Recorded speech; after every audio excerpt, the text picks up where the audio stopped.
Hi, folks. It's that time again. It's 7:30 on a Wednesday night. You know what that means. KCG Live.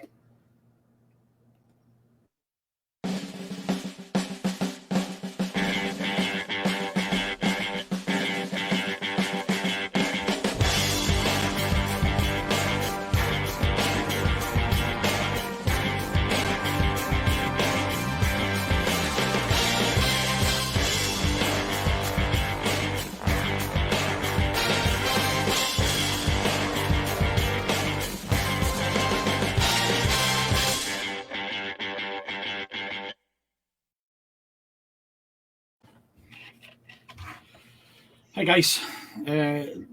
So, without any further ado, I'm going to bring in this week's guest, local artist Michael Philp. Just if anybody's interested, in the comments there, I've stuck a wee link to his link tree, which has got all these different sites that he uses to promote his work. So we're going to say hello. Hello, Michael. Hi, Andrew. How you doing? Thanks for being on the show. No problem. Matt's always happy to get somebody local and talented on. Do you prefer Mike or Michael? I prefer Michael, to be honest. Prefer Michael, that's fine. I get that all the time as well. Being Andrew, I get sometimes a lot Andy, sometimes Drew, which is no good at all. But yeah, Andrew, my mum dinged it into me when I was a child. Let's go for nothing wrong with that. We've given you a full name. Let's use it. Perfect. So, Michael, you're an artist, a graphic artist. You do most of your work on paper, on computers, or is it paper? Or I would say it's a bit of mixture, actually. Like, initially when I come up with a concept for something, something's just drawn out on pen and paper, doesn't hurt. But also there's been cases where I just, when I'm at the computer, I've got my tablet with me. I basically just sketch out on like Photoshop or Clip Studio Paint, and then basically just colour in that same direction and that.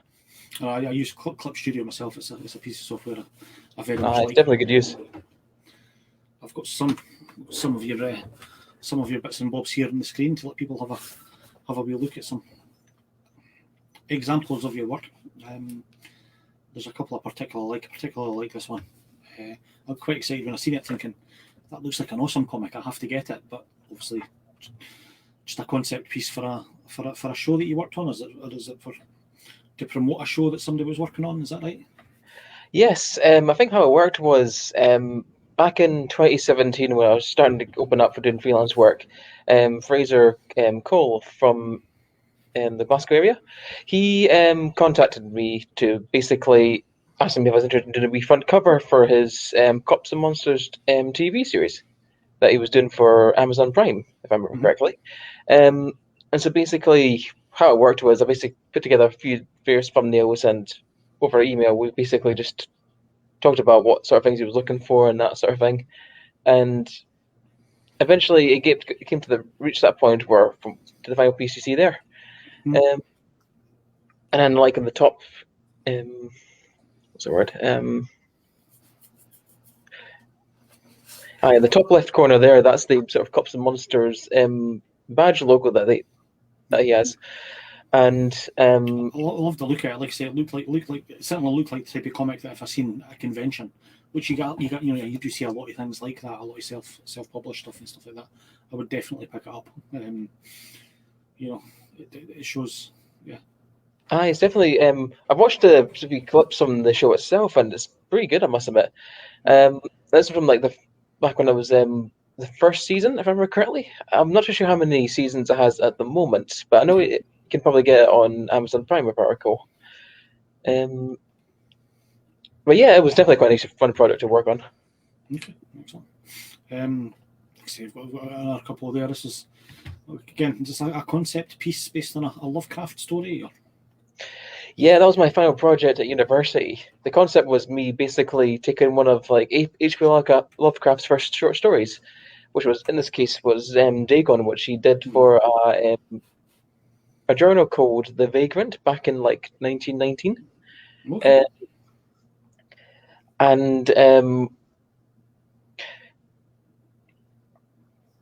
Basically my wee challenge was to basically try and retell this text-heavy story and translate it into a silent comic. And so for the overall main event, it was like, what's the word? Oh yeah, for the grad show, this was the sort of main poster for it. So it was quite fun to kind of experiment with the different use of color and as well as use of composition. Um, and eventually it came to that point where you can see the logo at the bottom there, as well as the shot of the hand reaching up for the boat. I just Yeah, seem to just love that in terms of scale. But overall, yeah. it Well, was that's a challenge. it's great having getting an idea of the scale of Lovecraft's universe, as it were. I was recently reading a story there just during the week. Sorry, I'm just going to adjust my camera here because I think it's in the wrong position. Neil Gaiman's I, Cthulhu, which is kind of like about Cthulhu doing his memoirs, which was it was an interesting wee story, and it gave you an idea of the scale. Liked it a lot. So, yeah, I'm flicking through things here.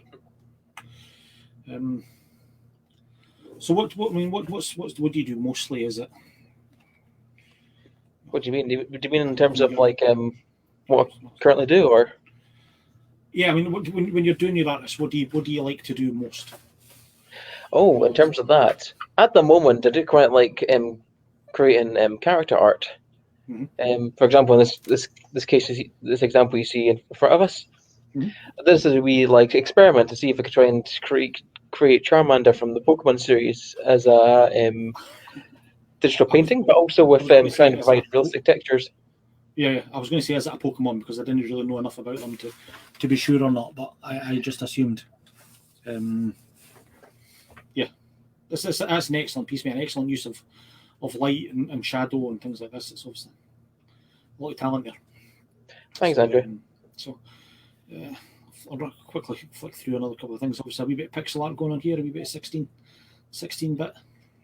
Yes, Dave Cook of Card Shark Comics commissioned me to do a pixel art illustration based on his Vessels series. This was like, I think it was 2016, I think, or 2017, I think. Either way. And so overall, it was a nice wee experiment to try and create pixel art, because he was looking for it to be like a sort of Dark Souls style layout, and so I pitched a few ideas to him, and we kind of narrowed it down to the best options. But overall, to me, I quite like how it turned out. Very simplistic. Yeah, I like it. Like I grew up so many games that I played over the years, which were exactly that. I remember the original Dungeons and Dragons, the original Dragonlance game for the Commodore 64. I would have killed for artwork like that. Would have killed for that sort of quality. So. I know what you mean. I think I've seen like samples of what the Commodore's graphics could be displayed. For some reason, like, sorry, it wasn't great. I know it's what we had at the time. So, I know back then we always thought it must have been like just amazing. Yeah, no, it was. I remember dial-up and things like that. So, we live in an age where we take for granted that we can get, 4G, 4K, super realistic things, and that's moving to the next level. Looking at the next level of Unity and things like this, obviously, it's just becoming ridiculous. Yeah, I feel like I've been alive through the entire evolution of computer gaming from the 1970s to now, and you just wonder where can it go from here. 3D. I know what you mean. Like even like when I was growing up in Cottage in the 90s, I still remember the times where like I was looking at I still remember playing like the Sega Mega Drive and all that, and I still thought like it was like top notch at the time. But even now, like seeing how games have evolved during this point, I'm like, how did we get here in such a short time? Yeah, I put that aside. I mean, it evolved from there being no computer games in 1970 to being text-based only games in 1979. I think the 80s was the explosion. It was the one that saw the start of games which are still running now. Theoretically Street Fighter and things like that, or the games which came before Street Fighter, games like Double Dragon and things like that. That directly inspired it, started back then, and then through the 90s we had. Things like Metal Gear Solid, which took it to a whole new level. Gavin's commenting on your hat. I'm not convinced that's a hat. It's I wish it was. It's a monkey on the wall, but yeah, it's phenomenal. Aye. Yeah. A wee gift from my flatmate's dad for our flat. I was watching it was Meet the Richardsons the other day, and Johnny Vegas was on it, and he says now even it's been 20 years since he did those, adverts, and people still shout, "Oh, it's a monkey!" at him in the street because of those adverts, which is absolutely brilliant. There's Colin, who I believe he's a friend of yours as well. Hello, Colin. How you doing? How you doing? A fellow creative style to yourself. So yeah, KCG Live. What we normally talk about most, though, obviously we do that work, but it's comics. You're a comics fan, Michael? Yes, I am. Yeah, Michael. I'll ask you the same questions as I ask everyone. What was your gateway comic? What was the first comic you can remember getting or buying and thinking, this is for me? Oh, that's a tough question. Because I remember, growing up, I've just been a fan of it ever since I read the Beano back in I think maybe possibly 1994, and since then I've just been a fan of that. Over time, eventually, I started to look at different types of comics, especially at the end of high school, where I discovered the Watchmen series, and then seeing how it could be used in terms of a graphic novel. One particular series I really do like, which I really enjoyed reading back in high school, was also the Blood Quest series by Colin McNeil, who I think he did some work for 2000 AD, if I recall. Okay. Yep. One of the classics. Most British authors or most British writers at some point or another end up working for 2000 AD. So Blood Quest isn't the one I remember. I'll have a wee look at it after I come off here. So. Well, I remember it was pretty much like a Warhammer 40,000 themed story about the Blood Angels Space Marine chapter. Mm-hmm. But overall, it's a quite interesting story. It takes place over 3 books, I think. It's overall a really good read. Cool. It was also I think through well, anyway, onto Watchmen and that, after reading how deep those type of stories can go, as well as how long it can be to tell a story. I think one thing I always found. Sorry, when you go. Oh, it did get me thinking about what sort of stories people can tell in a comic book format. Another comic series which I really enjoyed reading, which was again similar to our sort of graphic novel style, which I remember reading back in primary school, has to be the Asterix Obelix series. Okay. And again, always really enjoyed their sort of style of humor, how all their comic pages seem to have so much life in them, as well as the sort of style of different types of stories they've been able to tell in such a large scale. Yeah, I loved Asterix growing up. The oversized format that they came in meant they could fit. I think it was either 12 or 16 panels to a page, so they could tell so much story in these wee tales and things like this. And yeah, I was a big fan of them. Still going strong, Asterix as well. There's still new books coming out. I don't think it's by the original author, but there are still new Asterix books coming out regularly. Aye. Although they've taken a bit of stick the last couple of days. Unfortunately, they've got Asterix travelling all over the world now, and there's they're caricatures of some, they're in the Far East, and they're caricatures of some Asian people have been called into question, something which might have been acceptable back in the 60s and 70s, maybe not so much in the modern age. So, but yeah, I mean, it's interesting to hear you talk about things like the story in Watchmen. I think Watchmen did that to everyone, anyone who's a comic fan. Watchmen redefined what could be done as a story in over 12 issues. It was such a mature comic, such a convoluted story. First graphic novel, obviously, to have been nominated for major literary prizes that normally only go to strange books about blind pianists or things like that. I think it was nominated for an actual Booker Prize, which was completely unheard of. So yeah, Watchmen was a phenomenal. I agree, and plus it kind of portrayed superheroes in a different light as well.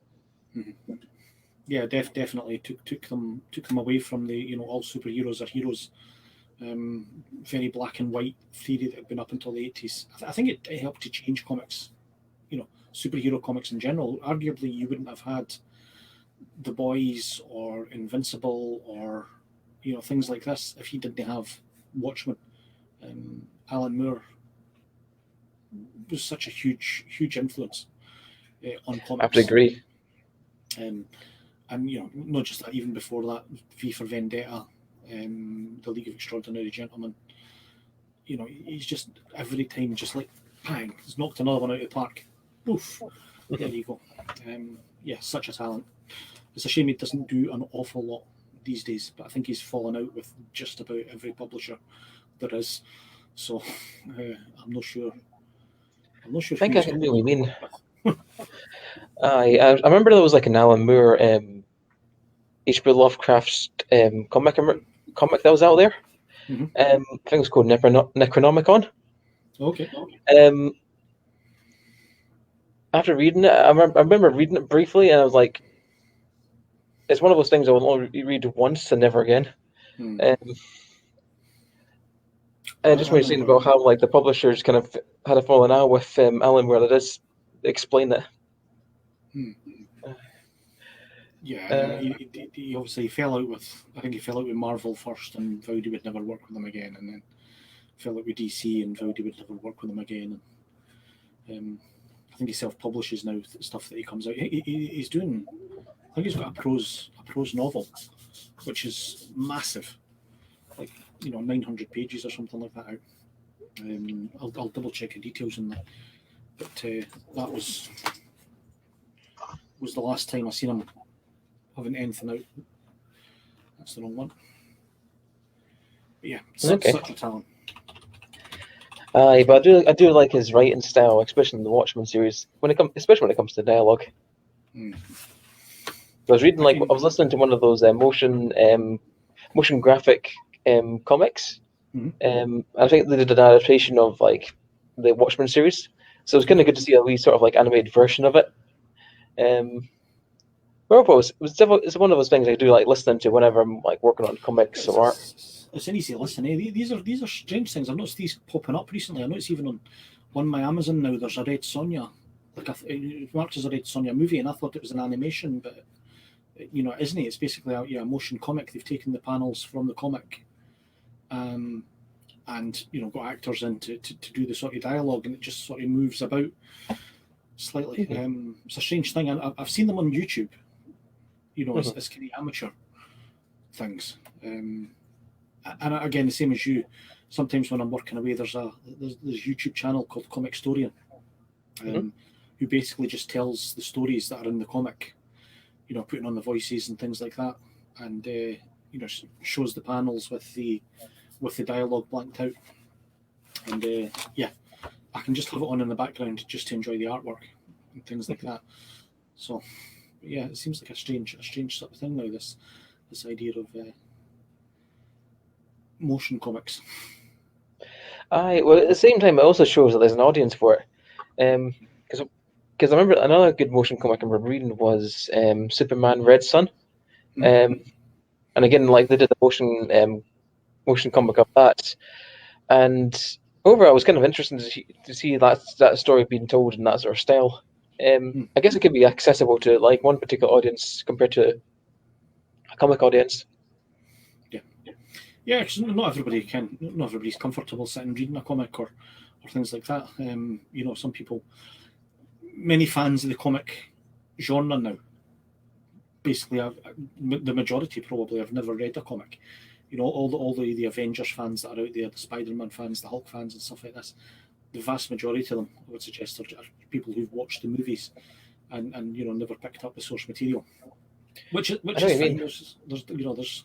There's different mediums for different people. That's true, but at the same time, it's their first experience of like seeing the Avengers. Because even for me, like I only learned about some Marvel characters thanks to the cartoons. Yeah. It's true. I remember reading a quote once, and it was somebody that asked the question why, there's a new Batman movie. They're going to redo Batman's parents getting killed for it, I think this was maybe for Batman Begins, and people were people were like, "Why? We've seen this. This has been done. We've seen this done so many times. Why do we need another, origin story and stuff like this?" But every Batman movie is somebody's first Batman movie. That's true. People come in who didn't have, the knowledge of the history or of the characters or whatever like that. So, yeah. So you do sometimes find that's why, origin stories, they come along regularly. Spider-Man's done it twice, and this third iteration, they've kind of done it again, but no, really. You just got to accept that it was done sort of in flashback in Civil War, was it? I think so, but I think how they did it.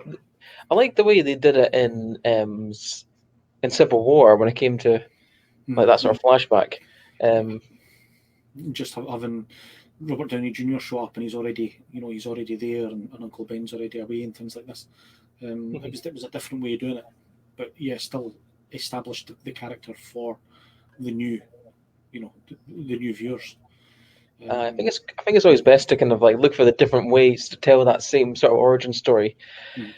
Like speaking of when we were talking about like Bruce Wayne's parents getting killed, I remember in like the Tim Burton's Batman how they kind of told that side of the story. It was more like if I remember correctly, the character Vicky Vale kind of learns about Bruce Wayne's parents being killed like through like old articles and that. Yeah. And the fact that Bruce Wayne went to this particular alley to lay down some flowers. I thought that sort of approach was quite interesting compared to like having like it visually happen all the time.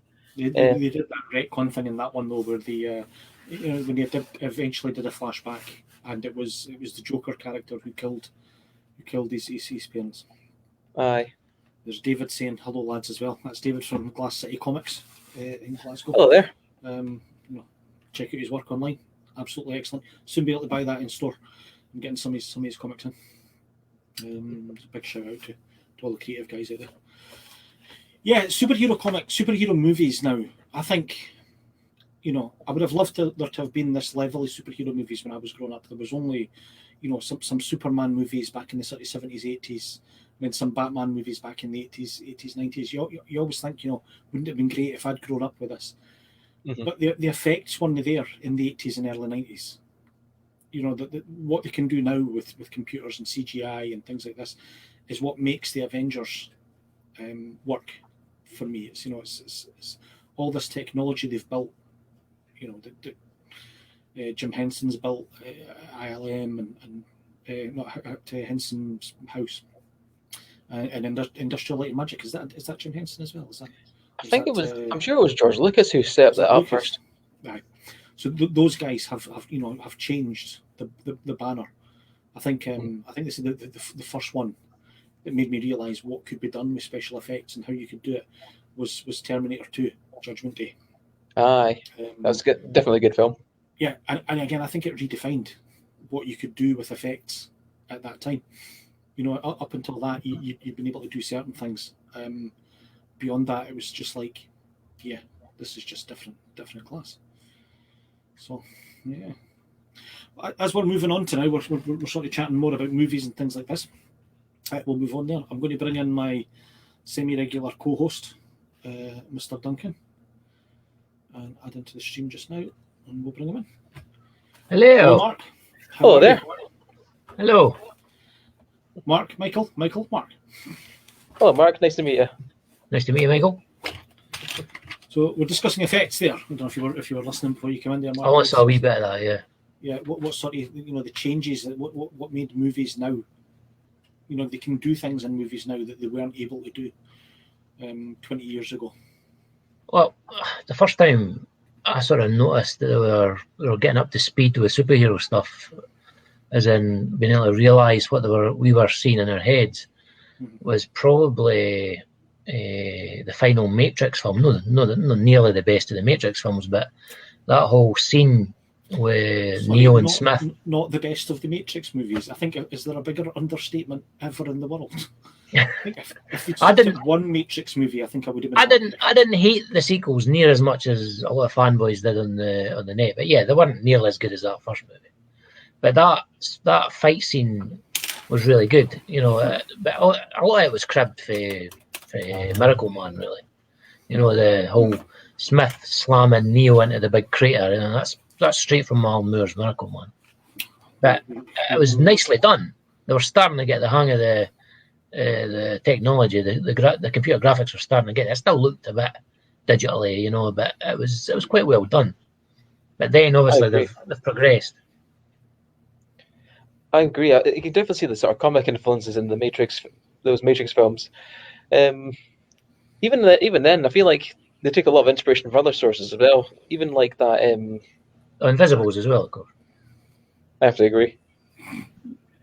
The Even one Invisibles, Andy foaming with rage, you know.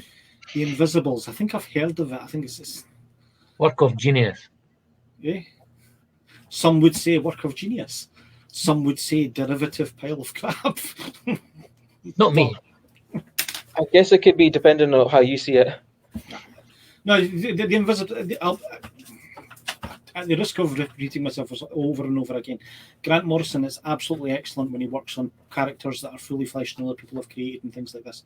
Sometimes it's hit or miss when he creates his own characters. And the Invisibles, for me, felt like, you know, it felt like he'd read a lot of Alan Moore and then a lot of Neil Gaiman, and this is what he came up with. But yeah, we don't want to get hung up on that there. Colin's talking about Lou Ferrigno Hulk. I absolutely remember Lou Ferrigno Hulk. Lou Ferrigno's has appeared in both the Hulk movies so far, the Hulk and Incredible Hulk, as himself. And Lou Ferrigno also still supplies the voice of Hulk for the Avengers movies. Really? Just in case anyone wasn't aware of that. That's good to know. He's still getting plenty of work. Yeah, so when you hear him, that's still Lou Ferrigno doing the job. He was a great guy. I remember being in awe. I loved growing up. I loved bodybuilders. I was sort of, you know. Yeah. Whoa, steady. No, I the shape Greased and up, things like this. Mm-hmm. These greased up men, they were just like, yeah. It was just Nothing wrong with that, Andrew. Nothing wrong with that. If you're choosing this forum to come out, that's absolutely fine. 2 kids, you know. I watched this movie called Pumping Iron, and it was back in the sort of early 80s, and it was about the Mr. Olympia. I remember. Have you seen it? It's about the Mr. Olympia. About, you know, it was Arnold The Schwarzenegger's rivalry. breakthrough movie, and it was the rivalry between Lou Ferrigno and Arnold Schwarzenegger for Great the movie. Mr. Olympia title. Absolutely brilliant, a documentary. I think Arnold Schwarzenegger won it. Lou Ferrigno's bigger. He was always bigger, but Ferrigno was more.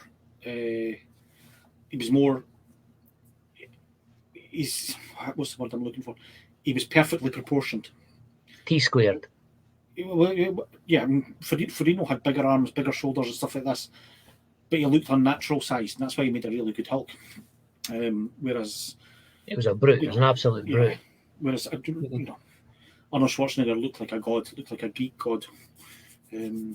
As John saying, it didn't take long to mention Morrison and Moore in the first 2 minutes. First 2 minutes, you know, as soon as you come on, Mark, Grant Morrison, Moore, all on. It's a regular when we come on here.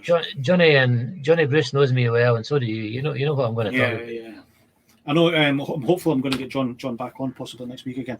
The reference was not unwarranted. You know, the Hughes brothers, the Wachowskis, have cited. Oh yes, you can't call them the Morrison's Wachowski Invisible. brothers anymore. You know, Sisters, sorry. Now it's the Wachowski sisters. Yeah. Sisters, yeah. Lana, what did Tiny change his name to? Can't remember. But yeah, the Wachowski sisters. That was as a standalone movie. That was an absolute. And again, talking about what Industrial Light and Magic did, they redefined what you could do with some effects. You know, this idea of doing multiple cameras taking the shot at the same time. Mm-hmm. And it went on to become massively overused. Some would say, you know, by you know, it was used in Shrek, it was used in House of Flying Daggers and things like this. What would you guys say about, you know, it's become kind of de rigueur now about, you know, actors getting de-aged and digitally recreated in certain movies. The most recent example would have been obviously Mark Hamill in The Mandalorian. which is lovely. You know, it's a really well done recreation of them, I thought. I thought it was I'm fine. kind of mixed, I would say. What are you going to do? I mean, Sebastian Stan says he's not going to do it, so you're not going to get that happening, Andrew. That's fair enough. But they should recast. Even if, like, Sebastian Stan's the fan casting because he looks a bit like Mark Hamill and things like this. But if they're going to use the character in these now, they have to recast it. Yeah. Recast it and give it to an actor. Well, it'd be too expensive to do the digi stuff. Episode to episode, I suppose. The worry is, and this is what a lot of actors are worried about, is this is becoming less expensive to do the digital stuff. Deep fakes and all that. Yes. So now you've got an instance where young up-and-coming actors, you know, are they going to get the chance? Because you can take a chance on a new up-and-coming actor. Or the technology's there. You could get James Dean into your movie now, 30 years, 40 years after he died. Without some smelling salts in here. But they could do it. I know there's one case where it was like in the film Rogue One, where they brought in or tried to bring back Peter Cushing to play his role. Personally, I'm mixed in the. It looked really impressive, but at the same time, that worked a little bit better. And I think it was the difference was it was in a movie, so they maybe had slightly better. I thought it worked worse. I didn't think it looked like Peter Cushing at all. I think because did they not do that as definitely uncanny valley, shall we say? It was an image. Well, I grew up watching Peter Cushing movies, and I think it looked bugger all like the Peter Cushing movies. It looked a wee bit like him. It looked like his character from Star Wars. I think it would look better if the character was actually more in the shadows, and it still had that presence. Well, that's what I thought. They had the chance to do that, didn't they? Because it was very shadowy on the bridge. So a mirror image or something like that. They showed him. They showed the screen, and it was his mirror image, which kind of worked a wee bit. And that I think that worked better than Carrie Fisher in the same movie. Yeah, like seeing that de-aging effects. And again, going back to the Sebastian Stan thing, Millie Bobby Brown. If you look at her now, the girl from Stranger Things, she looks like a young Carrie Fisher. See, all this is that I can't see it. I put her hair into that on YouTube. There's a deep fake of her with her face in the part, and you'd be hard pushed to tell the difference. She's a good actress, though, so she could definitely do that. Yeah. What did you think? You remember the Tron sequel where the de-aged bridges? Oh, Tron Legacy. Yeah, that was odd. Really odd. I've not seen that film, but I liked the film, but it was odd scenes. They're getting better at it all the time. You know, I remember one of my lecturers from Aberdeen University. One of the things he could not stand about that film was the fact that it was meant to be a digital world, but there was somehow like fog in it. Just made no sense. I know, like I say, they've done that a few times in the Marvel movies recently, and obviously they've got a wee bit better budget. So you can look at Kurt Russell in Guardians of the Galaxy 2, in the opening sequences, and he looks like Kurt Russell from. But it still looked like it was digitally done. I thought that was pretty close. I definitely saw that as well. It was better. You're right. They have the budget to spunk on it, but if you've seen Captain Marvel recently, they've done Samuel L. Jackson again. The Sam Jackson as a main character, the entire I movie. thought did work because they had to do him for a long time in that film. So obviously they spent the time and the money on it. But I don't know why, but it seemed to work better with Sam Jackson. I'll be honest, I didn't see that at all. So the fact I didn't notice shows evidence that it worked well. I think Kurt Russell. I think the Kurt Russell one was excellent. Obviously they had a lot of material to work with because Kurt Russell was a sort of famous actor from a very, very young age. He was a child star in Disney. He was a child star, yeah. Yeah, I heard about that. There's an interesting thing about the Russells. Wyatt Russell now, who's the new Captain America in Falcon and the Winter Soldier, is Kurt Russell's son. Oh, really? Yeah. Wyatt Russell, yeah. Yeah, and Bing Russell. He's US agent, really, isn't he? They turned him into Captain America like he did in the comics. But John Walker was Captain America at that point. So briefly. It's going to be that. So. Very briefly. But yes, and Bing Russell was the sheriff in like High Noon, in the High Chaparral. So this is like third generation actors now. Oh yeah. Their parents were actors, their grandparents were actors, and this is like Drew Barrymore. John Bruce is saying the Kurt Russell effect was mostly makeup and part CGI.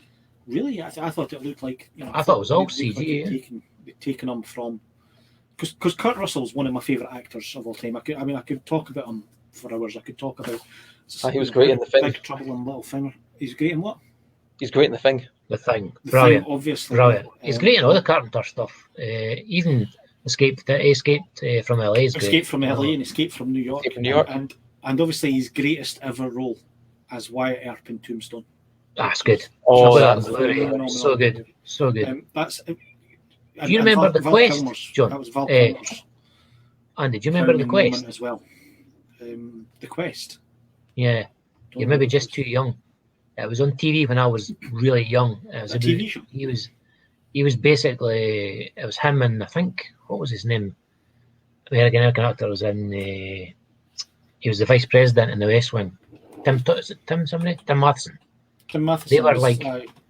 They were basically like partners or half brothers or something like that. And Kurt Russell was half Indian. And they were on the quest to find what their parents or something like that. It was a Western. That was really good. It really influenced me. It's one of those things, though. I've got the feeling if I watched it now, I would hate it. You know, the memory cheat sort of thing, you know. I know where like nostalgia can sometimes cause you judge them a little bit. Yeah, definitely. Well, I'm just wondering. That's it. And I'm just wondering. I've never heard of this as well. I'm a massive West Wing fan, but yeah, Tim Matheson was kind of a bit part character, but. You fully enjoy it, Andy. It's a good nostalgia trip. You wouldn't get away again these days. You wouldn't get away with playing somebody as obviously white. That's what I do wonder about the depiction of Native Americans, and it would be a bit dodgy. Yeah. No, they definitely wouldn't allow that anymore these days. Because Russell there is supposed to be half Native American, and you don't look at he's blonde. Yeah, he's blonde and white. Yeah, I definitely can't say that either. But the series, I seem to remember it was quite good at the time, but it's probably because I was young and there was loads of cowboys and Indian stuff, which I loved at the time, you know. It was what was on TV. Like I say, these days, we sort of live in a golden era of science fiction TV shows, science fiction, fantasy, superhero TV shows. In the sort of 2000s and the 90s, it was cop shows. It was, CSI, NCIS, Bones, The Mentalist, things like this. And going back to the 70s and further back, it was, before that, it was cop shows. In the 80s, it was Starsky and Hutch and I loved Starsky and Hutch and things like that. And yeah, the 70s, from the 70s back. I've never really seen Starsky and Hutch. It's dated new, but it's still fun. It was a massive part of my childhood growing up. It was the best show on TV. Do you remember the vampire episode, Andy? Of Starsky and Hutch? No. Yeah. No, tell me more. John Saxon that was in Enter the Dragon, the only Anglo guy that was in Enter the Dragon. He played a vampire in it. An actual Watch vampire. I'll have to find it. Watch it and see, Andy. You'll love it. Honestly, I can't believe I'm only just hearing about this. That's absolutely incredible. I need to watch a trailer for it. Yeah, it's very funky sort of 70s sort of stuff. Car chasing and all that. Mm-hmm. People jumping for roofs like roofs of buildings onto cars and stuff. Okay. I've always been a fan of these sort of stunts. Oh, it's mental, but it was good fun. A really 70s buddy cop show. Yeah, it was. I mean, there was a movie out about 2 years before it came out, a movie called Freebie and the Bean. And Starsky and Hutch was basically based on that movie. It was two guys, one was a bit scruffy, one was a bit uptight, partnered together in the police to bring down a thing. And it was a classic 1970s cop movie, which at the time were some of the best ever cop movies were made. The French Connection, obviously. Things like that were coming out. So that's why cop stuff Bullet as well, late 60s.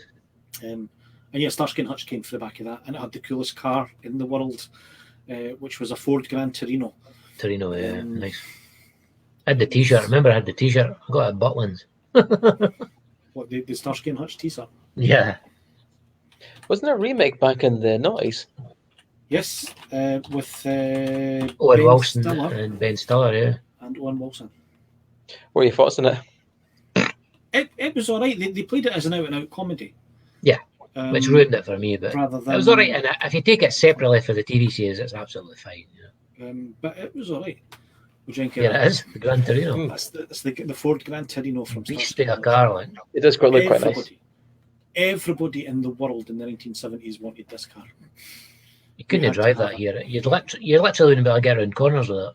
John Bruce is telling him Dirty Harry. I can't believe I talked about 1970s. Dirty Harry, yeah. Without mentioning Dirty Harry. I've seen some clips from that film, but it's still one of those I need to see. Oh, Again, mate, there was about 4 or It's- 5 of them. it's quite now. If you look at it, it's quite right wingy, but you can see where parts of Judge Dredd and things like that were taken from it. Mhm. You know, because some of the character of Dredd was taken. He was very From much an Eastwood's I am the Dirty law. Harry. Like he had his All right. idea of what the law was. But he was a kind of an offshoot. I believe he was an offshoot of the older sort of cowboy style characters. He was the sheriff who wouldn't compromise, the uncompromising sheriff. For me, Dirty Harry was an offshoot of things like Elmore Leonard, who did these kind of hard boiled. Well, stuff. that's kind of what the character is, but Eastwood also wanted to have a more full-on law-avenging kind of policeman who dealt in justice, not just in the law. Him and Don Siegel was kind of his mentor, the director of the first Dirty Harry, kind of came up with that together, as you say, Andy, for some of those pulp novels as well. But obviously Eastwood in his own, it was, yeah. But Don Siegel, Again, something I didn't know. Don Siegel himself wasn't quite as right wing, I don't think, as Eastwood is, because Eastwood famously in his politics was a Republican mayor as well, you know, at one point in California. What was the first Okay. Dirty Harry movie? Was it Magnum Force? Magnum Force, then Force R, Magnum Force was the first one. Deadpool, and what was the other one? Deadpool was the last one. It's interesting that Dirty Sudden Harry was Impact. written. Dirty Harry was written for Frank Sinatra. Yeah. It was 1973, and obviously he played that role all the way through the 70s. Yeah. Here's something you might not know though: Clint Eastwood was considered for the role of Clark Kent, Superman, in the Richard Donner 1977 Superman movie. Very That'd serious. be a different film. What made him change your mind? I think it was just he didn't know what I'd like at the time. At the time, he was making, hard cop dramas, and he just wasn't interested in making the move towards that. Was he not making at the time the first the monkey Possibly movie, he was in doing Every the Which Way But monkey Loose? movie. It's an ape, mate. It's an ape. It's an orangutan. Yeah. That's what it's referred to as. Everyone knows about that one. So was Muhammad Ali for what? For Superman, John? Tell me more. Dirty Harry, maybe? If that was Dirty Harry, then that's staggering. That's a radical shift. That would have been a radical shift. That was still made it memorable, though. Yeah, we Don't did be reading definitely. too much Ali versus Superman comic.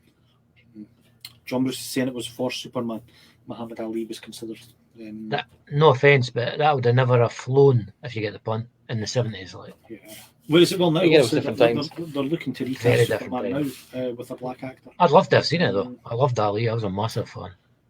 As an actor, though, really, as Wasn't a a great character, actor, no. as a character, yes, but yeah, no. It was a one-man spectacle. It was This amazing. was absolutely phenomenal in the role. So I think we're all glad. I remember to sitting on my dad's knee and watching The Rumble in the Jungle.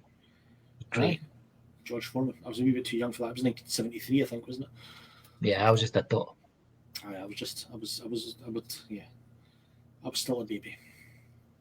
So we're going to talk about movies and stuff like that, which we already are. Obviously, I wanted to talk about a couple of movies. I came across a movie at the weekend here,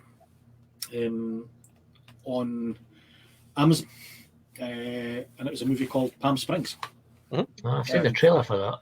which I enjoyed immensely. Andy Samberg, I think, is always very likable. Christina Milioti and J.K. Simmons, never does a thing wrong. So I gave it a He's go a on fine Saturday. actor. Yeah, he's a fine actor. So I Good gave laugh. it a go on Saturday Great night, film. and it led me down a sort of wee, like an almost a wee, a wee run Rabbit hole. of similar movies. So following on from that, I watched The Map of Tiny Perfect Things, Never seen that. time after time, and Peggy Sue Got Married, which was a I've seen that. and That's they all come Coppola, back isn't I to recognise the poster. the daddy of them all, obviously, which I watched a few weeks ago, Oh, brilliant. which was Groundhog Day. So yeah, I had a sort of wee mini festival of sort of time travel, but time traveling within your own time life. loop. Yeah, like you're traveling through time, but even the one which has got the out and out time machine, which is time after time, he was only able to travel within his own lifetime. So when he travelled back in time, he went into his body of the younger him. most of these movies had something in common. They're kind of, as is Groundhog Day, romantic comedies sort of thing, but with very, very similar themes. Of superheroes, of time travel, redemption, trying to make a better life, trying to break away.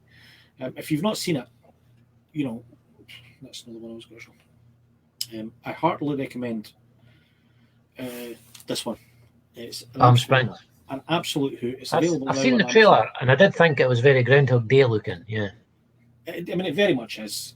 There's a couple of differences. I'm not going to think too much into it, but obviously there's one person living the same day. But if he does something, he can bring other people in. But he doesn't want to, because he doesn't want anyone else to go through what he's going through. Okay. But Christina Milioti and J.K. Simmons sort of stumble into it with him. Sounds different. A wee bit of spin on that Groundhog Day thing. That sounds all right. John Bruce is saying I watched Bill Murray and The Dead Don't Die. Pretty awful. I'm going to disagree. I didn't mind it. I didn't mind it at all. I thought it was that was the the one with Adam Driver and it's an art house take on zombie stuff. So it was, fine. But I thought it was excellent. I don't think I've heard of it, to be honest. It was quite dry humour, Very dry. But some of the I loved seeing Iggy Pop as a zombie though. He's almost dead in real life, so it's great. What was the mortuary assistant girl who was a samurai? Tilda Swinton. Yeah. Scottish. I didn't mind it at all. That was all right. We went to cinema to see it. It was quite fun. Okay. So I just want to talk about my sort of wee thing there. Talk about this idea of sort of being able to time travel and change things in your life. It's as old as time. You can go right back to, It's a Wonderful Life. Had sort of similar themes. I think Michael. Well, those are slightly different. It's a Wonderful Life's an alternate universe where he had never been born. Pretty much. It's seeing what you think and given a chance to change the things. Yeah, it actually tells them it's what life was like if you were never born, George. But it's a good way to show what the world would be like if it didn't make an impact on the world. And again, that's kind of leads into the idea of second chances and all that, which is, I think those films like you mentioned there, they have a common theme like that. Yeah, I think everyone, a lot of people, who probably anyone who's ever considered suicide, and I don't want to get too heavy here, but a lot of people think that they've not made a difference in the world and things like this, and they didn't realise what they're leaving behind. And It's a Wonderful Life, that is rightly regarded as one of the greatest movies ever made, because it perfectly encapsulates. That one scene where he talks about his brother and he goes, "My brother went to war and he fought and he saved everybody." And I says, "Your brother died because you never saved him when he was a baby." He didn't save him from going through the ice. He says he never saved those people, and those people died because of that. And he says, "You really had a wonderful life," and that's where the title comes from. It's a great movie. My family used to watch it every year, and to me, it's one of those that I still keep to heart. It's a dark film. Everybody says it's a life. It's a very, very dark film up until the end. It's a man's darkest moment magnified. The actor who played George Bailey was Jeremy Stewart, wasn't it? Yeah, James Stewart. James Stewart. James Stewart. Sorry. Yeah.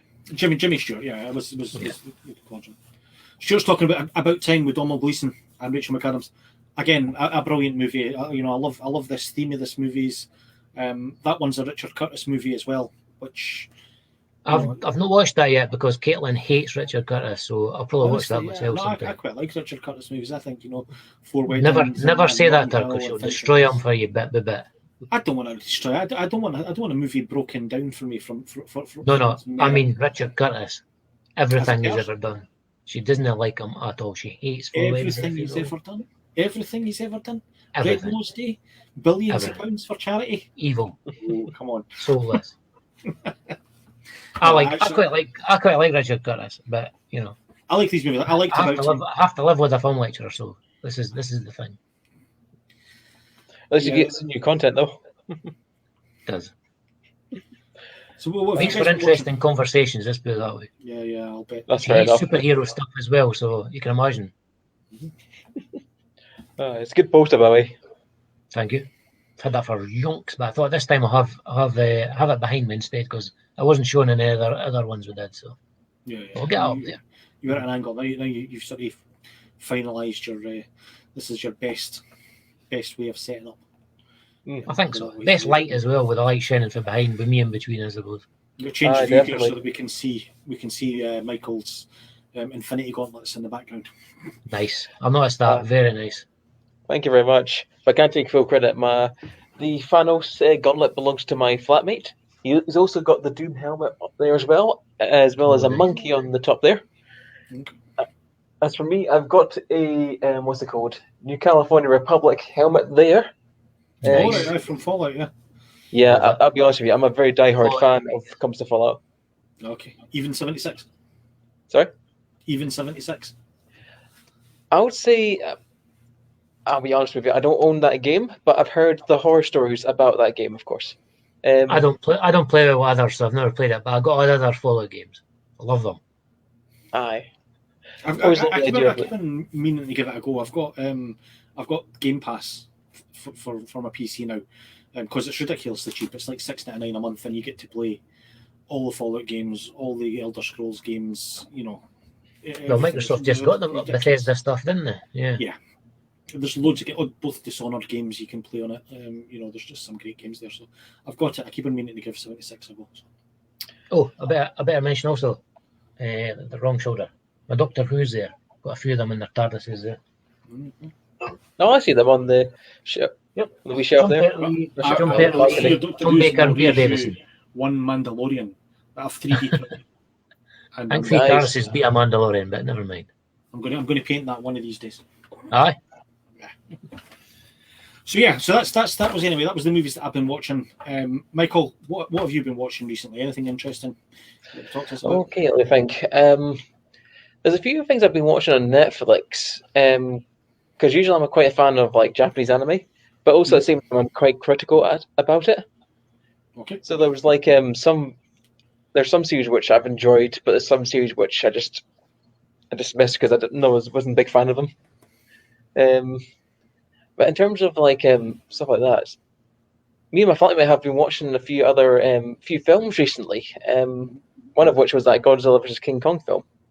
Oh no, I haven't seen that one yet. No, I've seen it. I really enjoyed it. King of the Monsters yet, to be honest. I would say it was a good film. In terms of tone, a bit more over the top compared to the previous film. Mm-hmm. Both are really good the fight scenes, that one. As a trilogy, you kind of have to top them. I think Kong and Godzilla had their own first movie, and then sort of been moving towards this one, haven't you? I like to deal with comments as they come out, so I'm going to do this. That's Julie saying she's a massive Fallout fan here too. I play Fallout 76 with a friend online. It's fun, I enjoy it. Doesn't feel like a proper Fallout.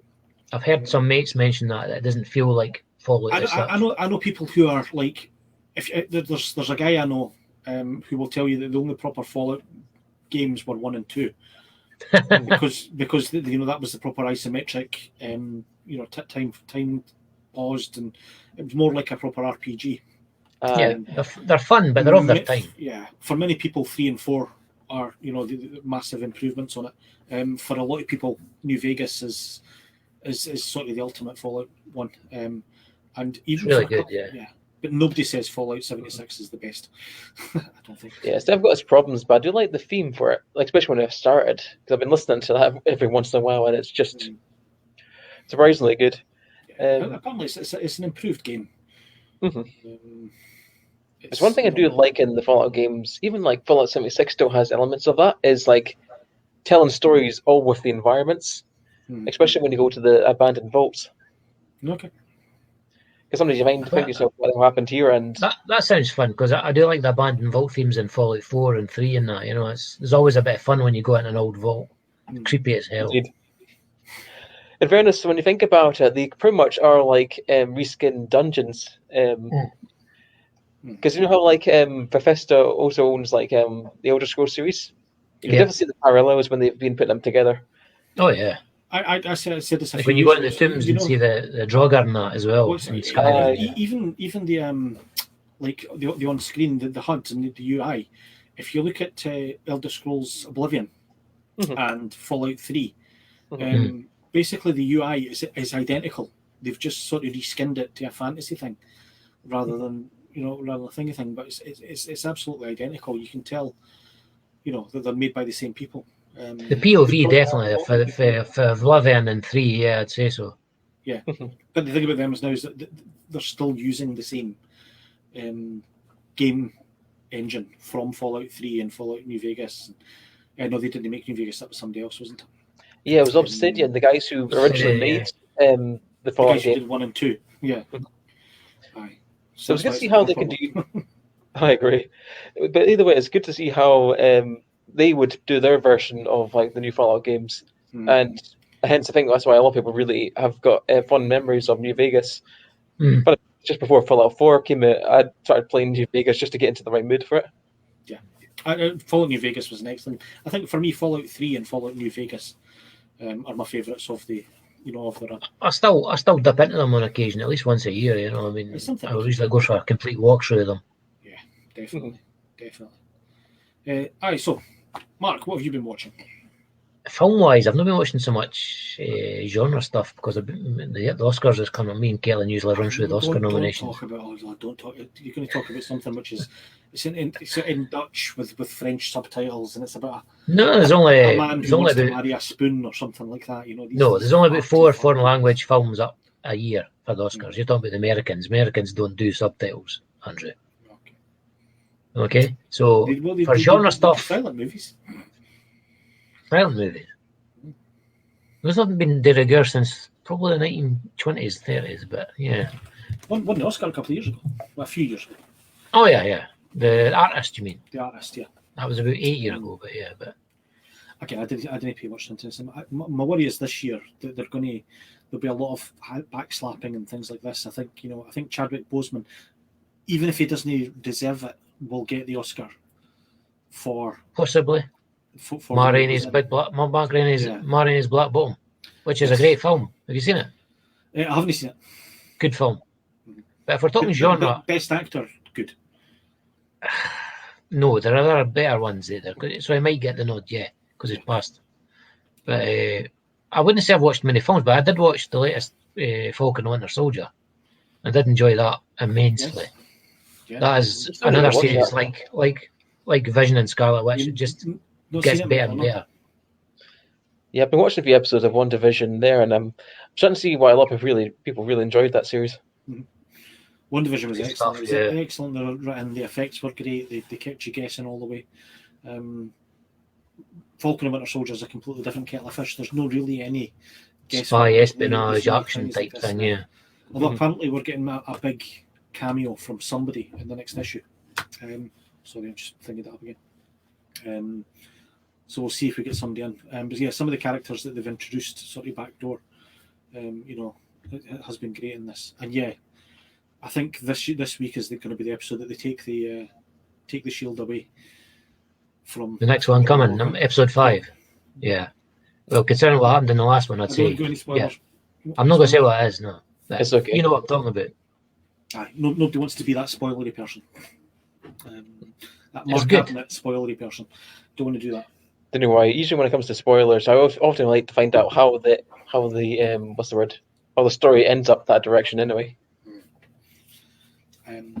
So they've just like WandaVision as well, and Falcon and Winter Soldier. They're borrowing extensively at the moment from West Coast Avengers back in the late 80s, which is excellent. Because it introduced a lot of characters, it introduced a lot of storylines. It had some of the greatest unused characters that haven't been used yet. Was Spider-Woman knowing that? Simon Williams. Spider-Woman was a wee bit later. She was like mid-90s when she came into it. Wonder Man, yeah. Zemo dancing was Zemo, yeah. Do you know you can go onto YouTube now and you can watch a full hour of Zemo dancing. Daniel Bruhl is absolutely brilliant in the role. Daniel Bruhl's absolutely brilliant in just about everything I've ever done. I've not seen him much. Caitlin was disgusted when I showed her that bit with Daniel Bruhl because she forgot he's in the Marvel Universe. Yeah. Because she likes him in his original German movies. Okay. He does. He's on a show for it's either Amazon or Netflix where he plays like a Sherlock Holmes style character. Yeah, the Alienist. The Alienist, which is absolutely brilliant. Good actor. He was good in Rush as well. He was good in Rush as well. Very, very believable as Nico. Yeah, brilliant. And Zemo dancing was just phenomenal. It's fun. So much fun. Yeah, I need to look. I'm definitely going to need to watch the Falcon and the Winter Soldier at some point. Yeah, it's very good. It's moving the You'll story enjoy it, along. mate. Honestly, it's just a romp. If you love your Marvel, it's just so much good fun in it.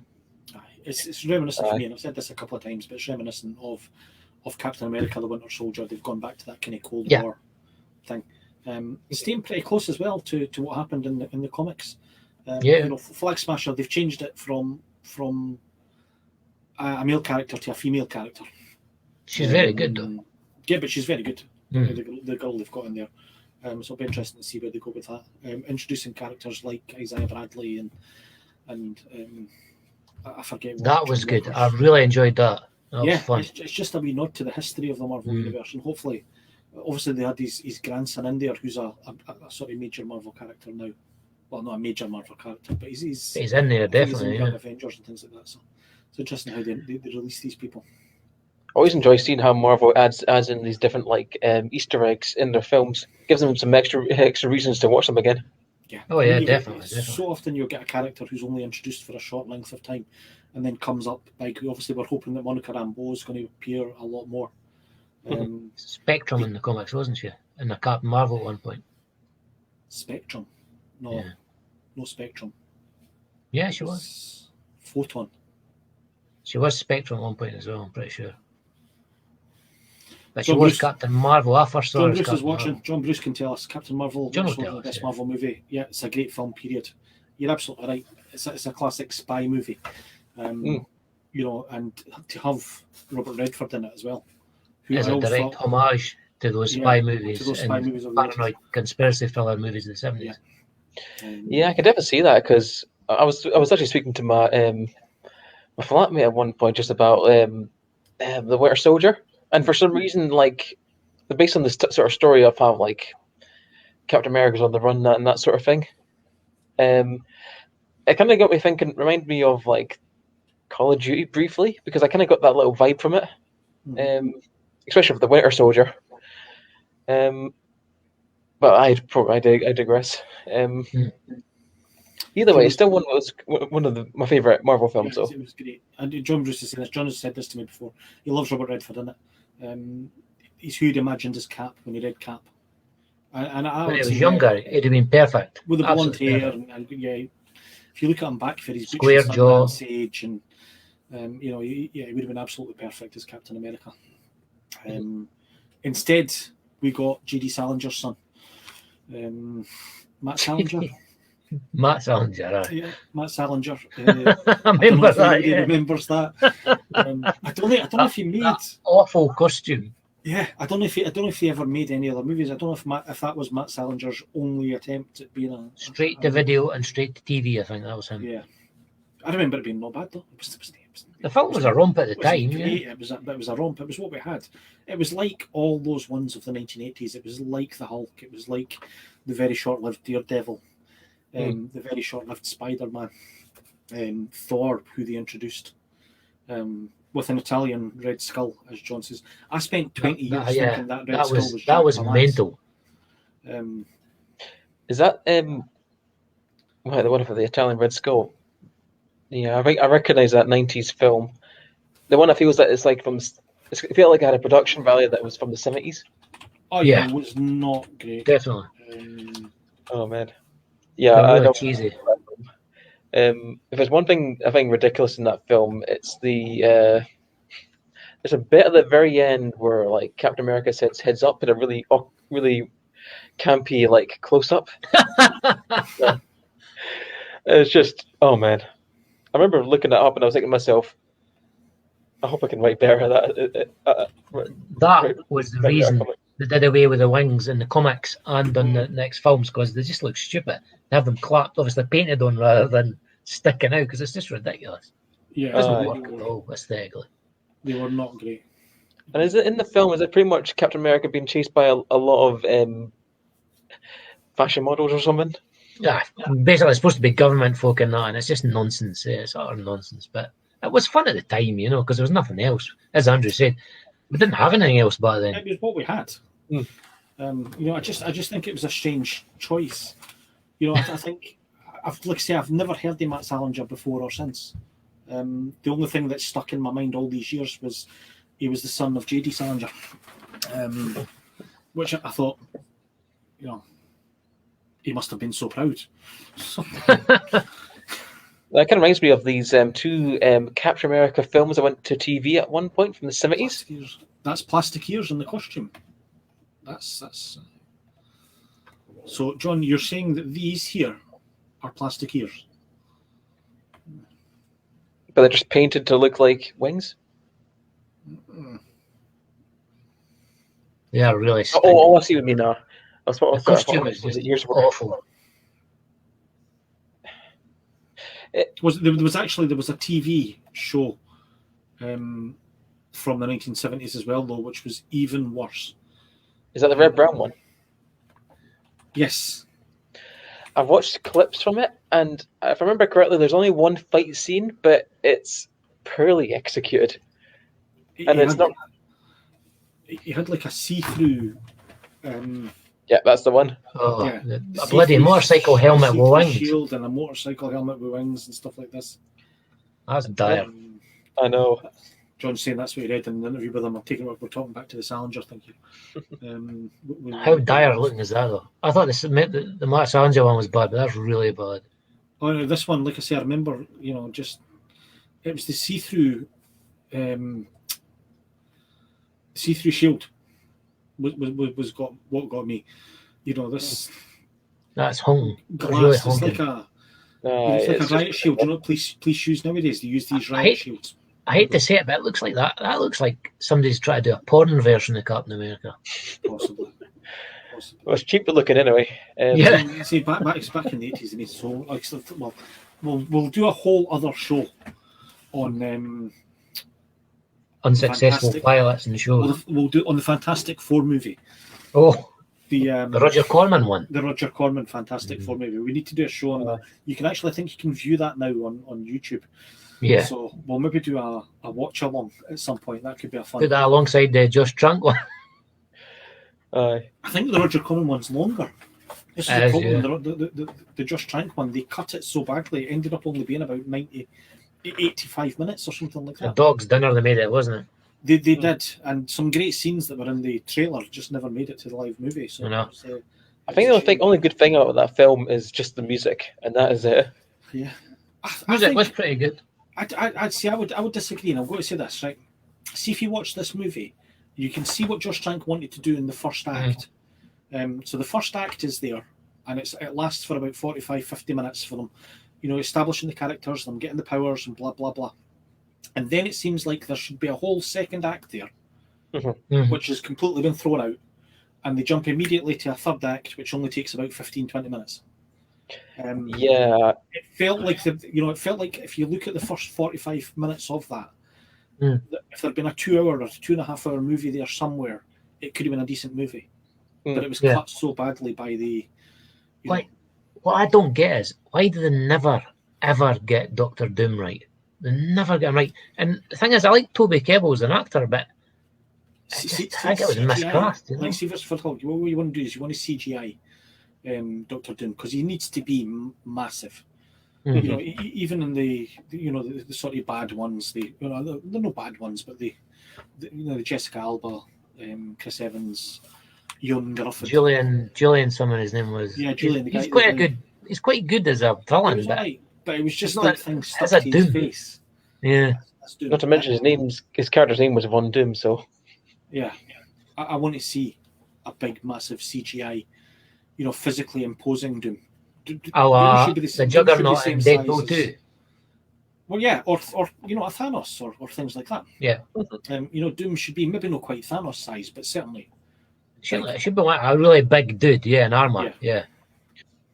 I wouldn't be surprised if it was like a sort of Iron Man sort of style suit or something. Yeah. Possibly. I think if they do another Fantastic Four movie, which they're going to do, I don't think they'll use Doom for the first one. I think they'll try something else. He's been done twice badly. Depends who they've got, I suppose. If it's Sony still doing it. No, Marvel now own the rights to Fantastic Four. I'll tell you what will definitely be then. Galactus. I don't think so. I think they'll save Galactus for a planned trilogy, and Galactus will be a third movie one. It wouldn't think- surprise me if they start like they did in the comics. You'll start with Mole Man, something like that. Oh man. Aye, that's like the first issue, wasn't it? Or the Fantastic Four. Yeah. It's the famous sort of one with the monsters coming from underneath. Yeah. The Incredibles ape perfectly. Aye. Well, and these deviants as well, which were in Mole Man, which they could spin that off of the Eternals movie. And Yeah, that's kind of what I think they might do with that. But that's what that could be fun. Yeah. So, But at least Well, like Fantastic Four is in it's Marvel's hands now, so yeah. what's the word? The ball's in their park.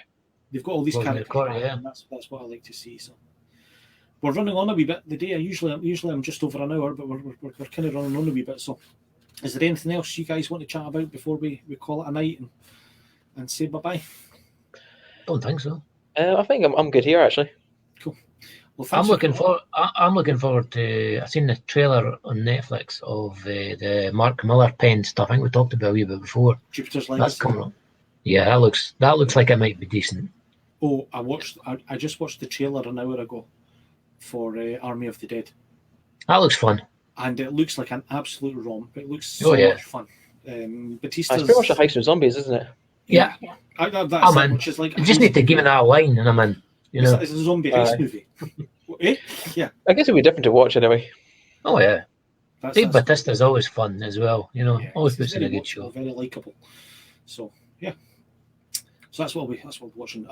As always, I'll be watching this weekend. I'll be watching more Justified, because I'm nearly 3 seasons done now. A couple of seasons to go. Oh, I've seen all of them. That's a great series. It's a great show.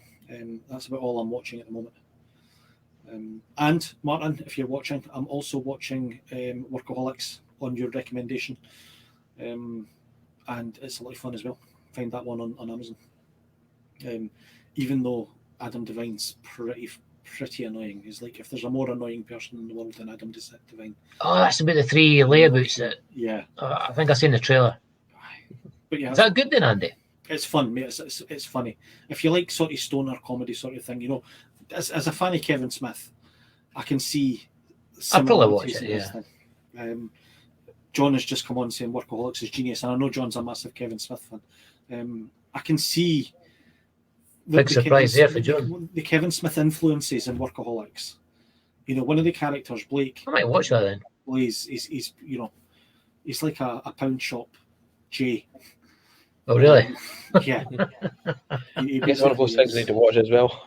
Poundland G Muse. He's I'm a intrigued. Poundland Jason Muse. This guy Blake. But they do a podcast as well, probably much better than this one, called This Is Important, which is just the 3 of them, I think, getting stoned or drunk and sitting chatting about what they think is this important at the time. And it's a lot of fun as well if you're looking for something to listen to on the bus or something. So that's what I'm watching at the moment. So yeah, just remains to say thank you, Michael, for coming on. Thank you, Mark, for coming on. No probs. As I said before, I did feel You're like I welcome. was running out of things to say last week. So going forward, I'm going to try and sort of mix it up a wee bit and have like a sort of second co-host coming in halfway through. I'm hoping Mark and possibly John are going to take it turns about or something like that if I can persuade them. Always to get fun. involved. But yeah, I'm not Nice sure. when I get to meet new and interesting people. That's it. New pals. See, I'm getting Thank used you. to the camera now. With that, I'm going to say bye-bye, folks. Thanks for watching. Thanks for getting involved in the comments, as always. And this will be available Thanks. on my YouTube channel from tomorrow morning. Okay. See you later, guys. Take care. It was nice meeting you all. Cheers. See you, mate. Bye.